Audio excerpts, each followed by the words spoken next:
سب سے اعلیٰ درجے کا اسلام کیا ہے؟ من سلم المسلمون من لسانہ و یدہ۔ زندگی میں یہ طے کر لو، کوئی کتنا ہی تمہیں دکھ پہنچائے، کوئی کتنا ہی تمہاری بےعزتی کرے، چپ ہو جاؤ، سہ جاؤ۔ مرنے والے کی کیا عزت، کیا ذلت، میں نے تو مر کے دیکھا ہے، اور مجھے یہ حدیث سمجھ میں آئی ہے بڑی اچھی طرح، موتوا قبل ان تموتوا، کہ مرنے سے پہلے مر جاؤ۔ اس وقت اگر میں مر جاتا تو مجھے کوئی گالیاں دیتا تو مجھے کیا نقصان تھا، اور مجھے کوئی نعرے لگاتا میرے لیے تو میرا کیا نفع تھا۔ تو مرنے سے پہلے مر جاؤ، کوئی تمہیں برا بھلا کہے تو تمہارا کیا نقصان ہے، تمہیں کوئی واہ واہ نعرے لگائے تمہیں کیا نفع ہے۔ اگر اللہ راضی ہے تو مردہ باد اور زندہ باد سے بے نیاز ہو۔ ابو ذر رضی اللہ تعالیٰ عنہ کو ایک آدمی نے گالیاں دی تو انہوں نے فرمایا، بیٹا ایک گھاٹی آگے آ رہی ہے، اس میں گر گیا تو جو کچھ کہہ رہے ہو اس سے بھی زیادہ کا حقدار ہوں، اور اگر پار ہو گیا تو تیری گالیوں سے مجھے کوئی فرق نہیں پڑتا ہے۔ من سلم المسلمون من لسانہ و یدہ موتوا قبل ان تموتوا۔ چونکہ آج کل اخلاق ہیں انتقامی، معاف کرنے والے اخلاق ہیں نہیں، انتقامی اخلاق ہیں۔ ہمارا معاشرہ انتقامی ہے، اچھا کرو گے تو ہم اچھا کریں گے، برا کرو گے تو ہم برا کریں گے، جیسا کہو گے ویسا ہم سے سنو گے۔ یہ ہمارا ماحول ہے، یہ ہمارا۔ ایک ماں کہہ رہی تھی دوسری ماں کو، میرے پترا کدی کسی نے واسطے سلام نہیں کیتا، بڑے فخر سے کہہ رہی ہے، ہمارے اپنے گاؤں کی بات، میرے پترا کدی نہیں کسی نے واسطے سلام کیتا، مائی جڑا کرے انہوں کریں دیں، جڑا نہ کرے انہوں پوچھ دے ہی کوئی نہیں۔ یہ وہ فخر سے کہہ رہی، جو سب سے بڑا عیب ہے وہ سب سے بڑا فخر بنا ہو۔ میرے پترا کدی نہیں کسی نے واسطے سلام کیتا۔ جب ماں باپ نے یہ سبق دیا تو اولاد کا کیا قصور ہے؟ تو ہمارا معاشرہ انتقامی ہے، ایک کی 10 سنانے کا ماحول ہے، تو آپ 100 کی ایک بھی نہ سناؤ۔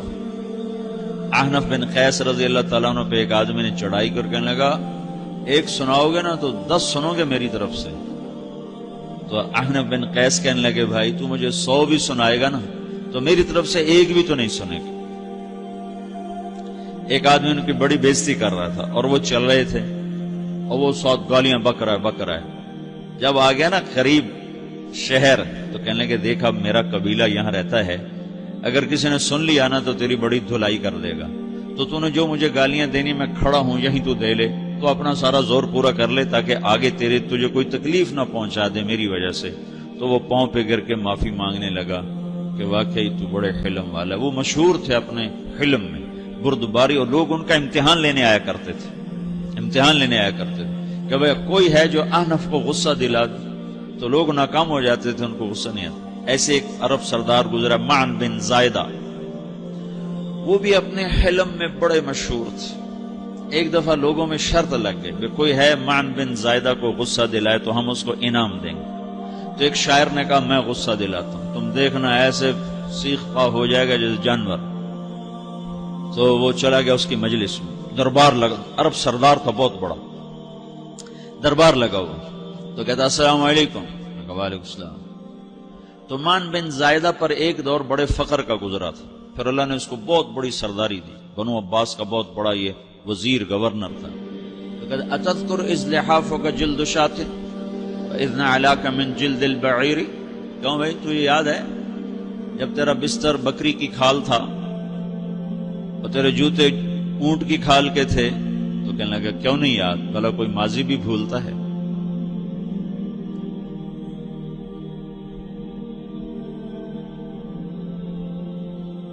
تو وہ کہنے لگا، پہلا وار تو خطا کا، فسبحان الذی اعطاک ملکا وعلمک الجلوس علی السریر، تو پھر ساری تعریفیں تو اللہ کی ہیں جس نے تیرے جیسے کو تخت پہ بٹھا دیا۔ کہاں بھئی ساری تعریفیں اللہ کی ہیں، میری تو کوئی اوقات نہیں۔ تو کہنے لگا، سأرحل عن دیار انت فیہا وان جار الزمان علی الفقیر، جہاں تیرے جیسا حکمران ہو وہاں مجھے رہنا گوارا ہی نہیں ہے، میں یہاں سے چھوڑ کے نکل جاؤں گا چاہے کتنی تکلیف اٹھاؤں۔ بڑے دربار میں یہ ایک گورنر اور وزیر سے بات ہو رہی ہے، تو وہ کہتا ہے اچھا بھائی اگر تو ہمارے پاس رہے گا تو ہم تیرا اکرام کریں گے، اور اگر تو جانا چاہتا ہے تو پھر رافقت کا سلام، تو وہ یہ بار بھی خالی گیا تو کہنے لگا فجد لی ابن ناقصۃ بمال،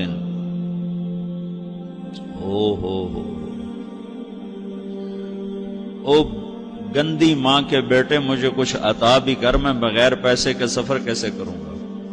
عرب کو کسی کو بھی ماں کی گالی دے دینا اور پھر عرب سردار ہو۔ فجد لی ابن ناقصۃ بمال، بری ماں کے بیٹے مجھے کچھ پیسے بھی دے، میں نے جانا ہے۔ میں کہا بھائی اس کو 3000 دے دیا جائے۔ اللہ تو کہنے لگا قلیل ما آتیتنی وانی لأطمع منک فی الکثیر، یہ تو بہت تھوڑا تو نے دیا ہے، مجھے اور دے۔ کہا اچھا بھائی 3000 اور دے دو۔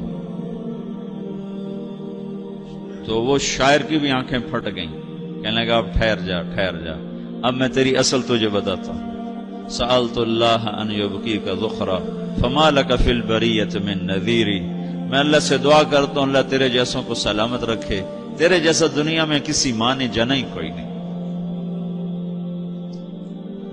فمنک الجود والافضال حقا وفضل یدیک کالبحر الغزیر، تو ہی سخی ہے، تو ہی کریم ہے، اور سمندر بھی تیری سخاوت کے آگے کچھ نہیں ہے۔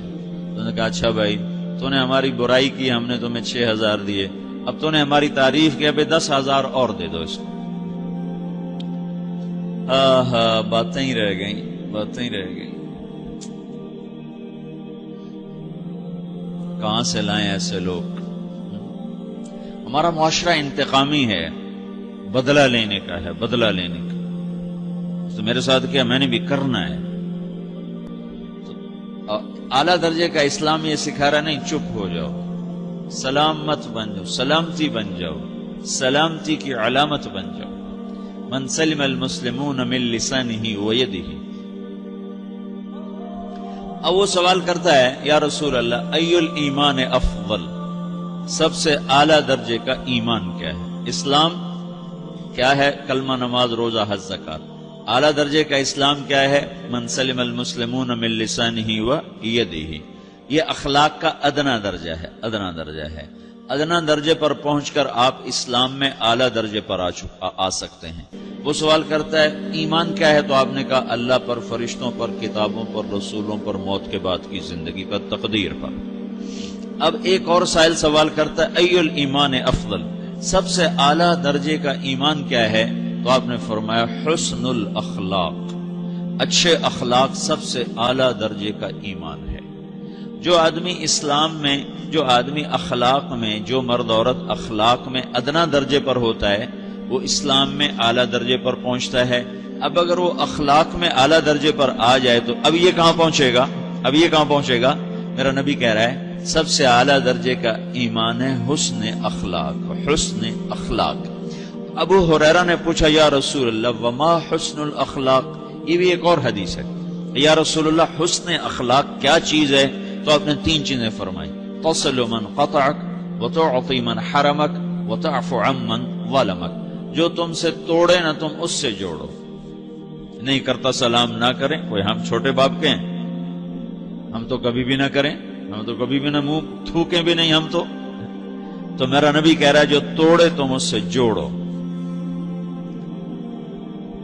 جو محروم کرے اسے عطا کرو، جو زیادتی کرے اس سے درگزر کرو۔ یہ 3 کام جو عورت مرد کر لے گا یہ اخلاق کے اعلیٰ درجے میں ہے۔ جب یہ اخلاق کے اعلیٰ درجے پر پہنچتا ہے تو پھر میرا نبی کیا بشارت دیتا ہے؟ ادنا درجے پر پہنچ کر تو اعلیٰ مسلمان کی بشارت ہے، اور اخلاق میں اعلیٰ درجے پر پہنچ کر میرا نبی کہتا ہے کاد الحلیم ان یکون نبیا، اعلیٰ اخلاق والا بس نبی بنتے بنتے رہ جاتا ہے۔ اعلیٰ اخلاق والا ایسے ہے جیسے کہ نبی، قریب ہے کہ وہ نبی بن جائے، یہ تو ہے نا ترجمہ، لیکن ہم ہمارے اردو میں کہتے ہیں وہ نبی بنتے بنتے بنتے رہ گیا۔ کیا مطلب؟ کہ اس میں اور نبی میں صرف نبوت کا فرق رہ جاتا، باقی وہ سب کچھ حاصل کر لیتا ہے۔ تو یہ سارے دین کا میں نے آپ کو خلاصہ بتایا ہے کہ میری آپ کی ضرورت ہے کہ میرا اسلام اعلیٰ درجے کا ہو، من سلم المسلمون من لسانہ و یدہ، میرا ایمان اعلیٰ درجے کا ہو،